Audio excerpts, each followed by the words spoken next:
Okay, I'm right back. Hey y'all, I meant to ask you, I've been, I don't get a whole lot of comments on my stuff, but I look at the analytics and it said there's like people in other countries that have watched my videos, and it seems like in several other countries people spend an average longer amount of time watching my videos. And what I'm wondering is, does that mean that if I move somewhere else, like Azerbaijan or Uruguay or somewhere like that, that I would be more interesting there and have a bigger social life? I mean, because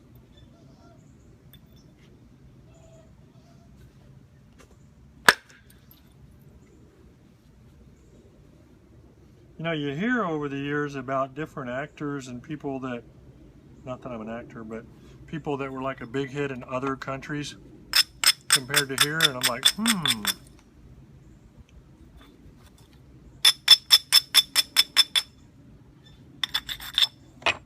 I'm just being funny, y'all.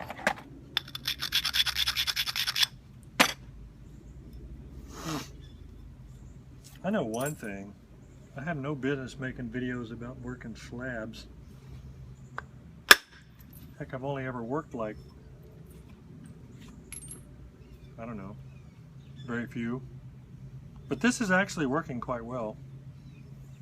And clearly, when you're dealing on square edges like a slab has, what I'm doing right here, especially if you have any issues at all with aiming, what I'm doing right here is a lot safer than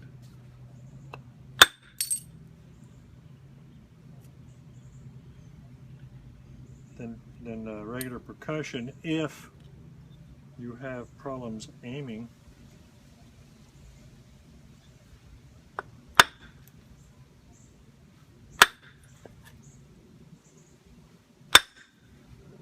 This is working. No, this is working. This is so special. This is really kind of the sort of thing that I find the most fun when I'm doing experiments or practicing stuff. I love practicing stuff. Like I'll say to myself one day, well, I haven't done any full-length fluting lately, and I'll decide I'm going to do that. Or I'll say, hey, I haven't done any parallel collateral renobrated whiz frigid flaking lately, and I'll try and do some of that. Well, okay, so this is tedious, so I'm going to stop doing this. So you've seen that now. This is just like show and tell all weird techniques day, kind of. So now I'll go to a smaller billet. Look, he's using a small billet.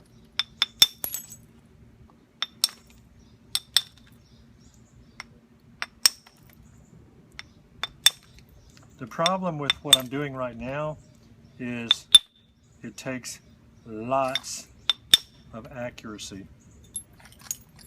It works very well, it's fine, but if you haven't practiced enough to where your sights are really on when you swing, strong tendency to fold your work. Very possible, because anytime if you accidentally swing a little bit high and catch up on this top edge, unless your support is just unbelievable, it's gonna fold.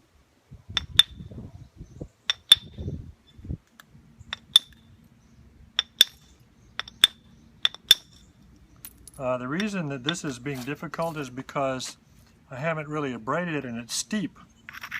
So it's slippery, and so all that little force in my little billet is not being delivered into the rock, because if the billet skates it all on the rock, then obviously the force transfer don't happen.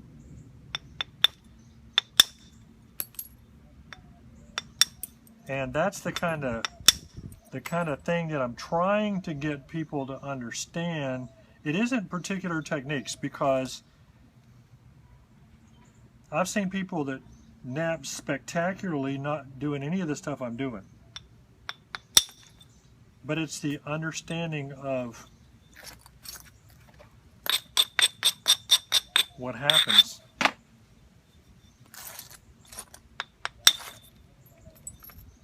Like, for instance, I'm starting to,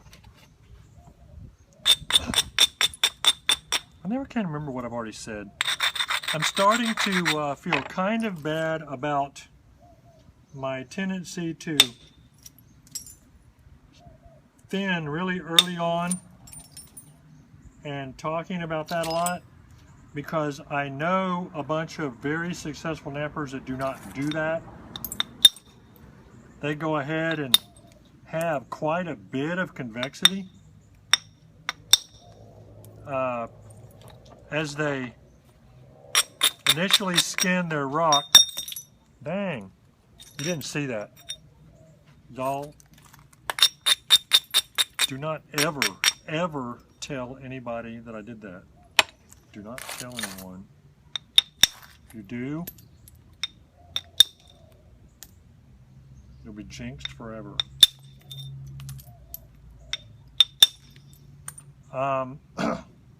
Anyway,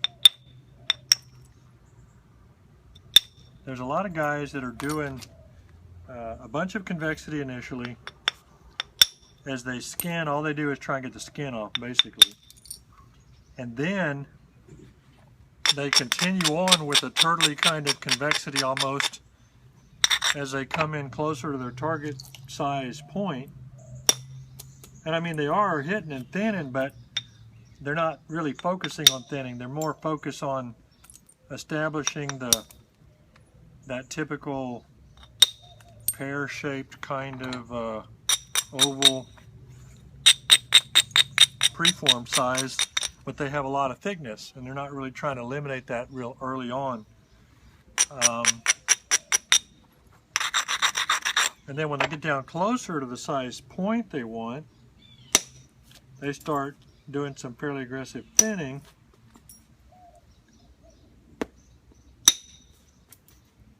And to a degree, I mean,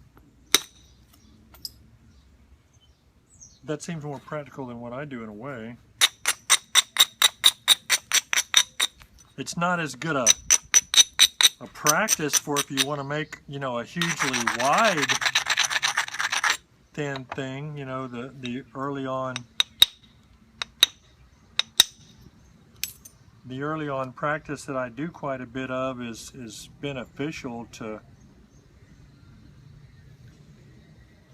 figuring out how to attack targets from quite a ways away and do some good with reducing stuff. But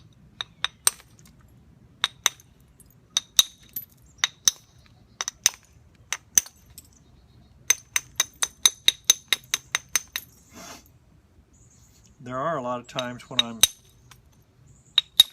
thinning the middle from a long ways away, when I am not actually going to make a wide point, so it didn't need to really happen. See this obliqueness? I'm going to break this if I don't cool it. Take a smaller bite. But to see what that flake did, I was just trying to show, you know, trying to attack sometimes from non-standard angles and stuff. That definitely ain't zigzagging. I mean, that's just taking advantage of the edge on a square edge to just find a big flake.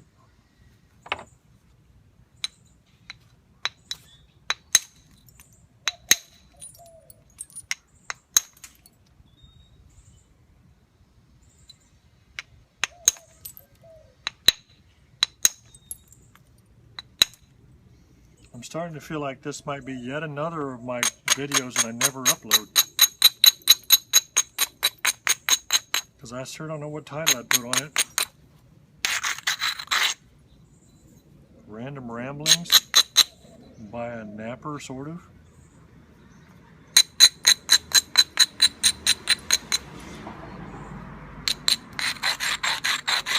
And that car was speeding down my street.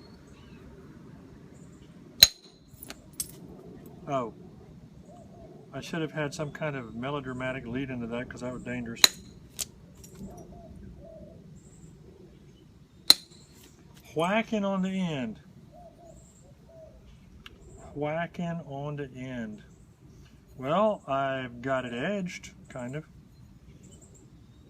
So it's, I mean, getting to be kind of like, could have been a regular rock. I still got a bunch of flat areas though.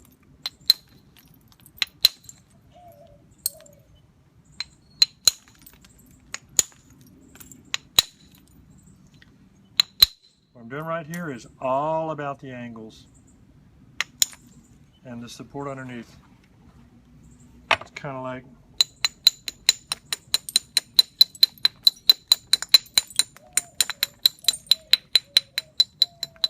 dangerous. If you have not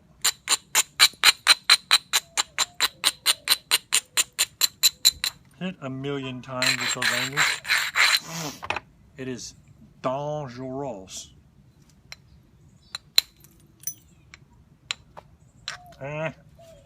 Tell me I'm not getting tired already. Muggy here. Of course, it's almost always muggy here.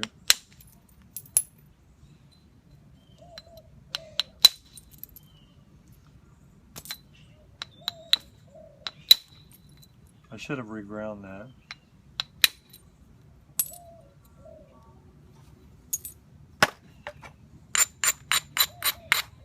And in theory, it might be better if I stepped up to a bigger size because it allows me to drive it a little further with less effort and control the accuracy better with a slower swing.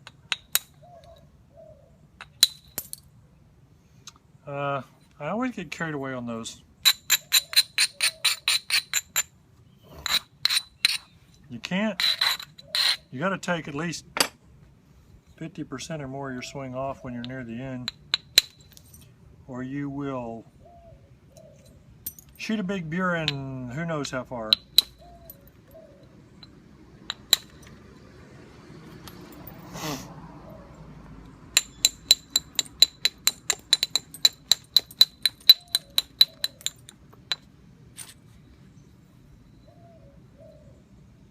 What am I going to do with this rock?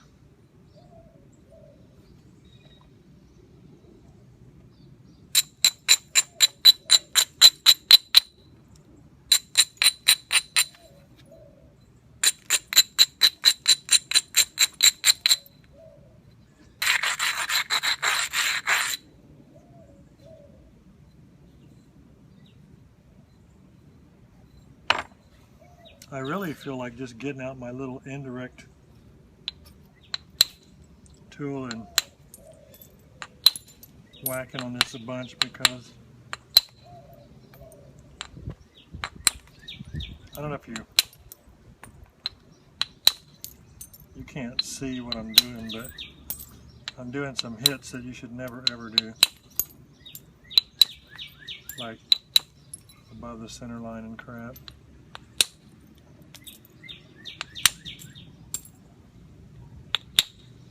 But it's like anything else. It's all about how much you've practiced certain things, and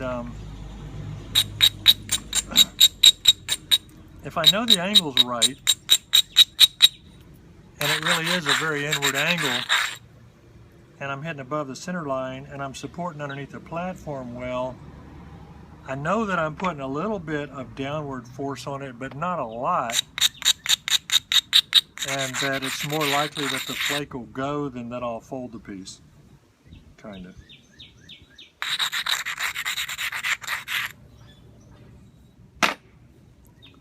Yeah. It's just about time to turn this one off and go do something else. what to do. I don't know, it's almost like I just felt like goofing around today for some reason instead of... Let's see, I'm going to go with my bigger, heavier, slower tool there. It's better when you have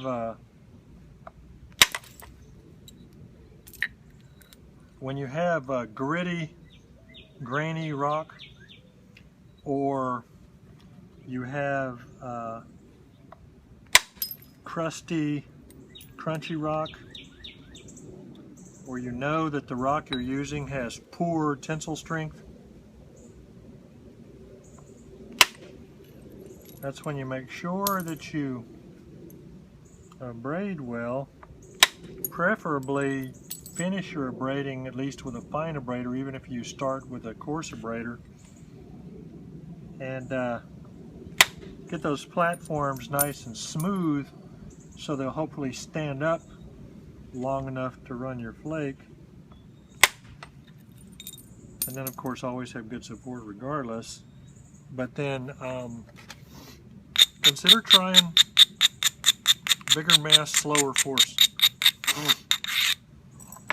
So you're still using big force because you increase the mass, like this. This is probably twice as heavy as the other one I use most of the time.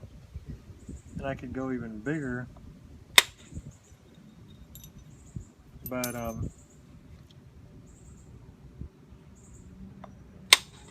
the whole idea is not to shatter. And some rocks shatter much easier than others. And their flakes shatter much easier than others.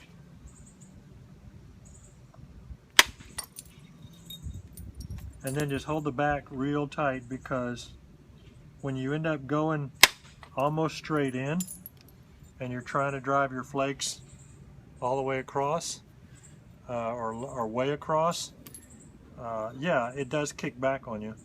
You will feel a kick. But if you win that battle with a kick, then your flake goes.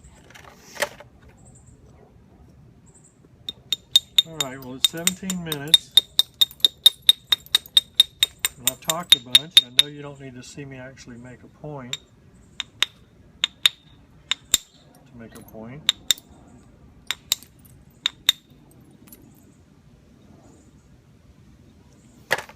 This kind of rock is sort of crusty and dry. It would make a nicer point with heat, but oh well. All right, I'm stopping for now. Bye for now, Freeze Crack.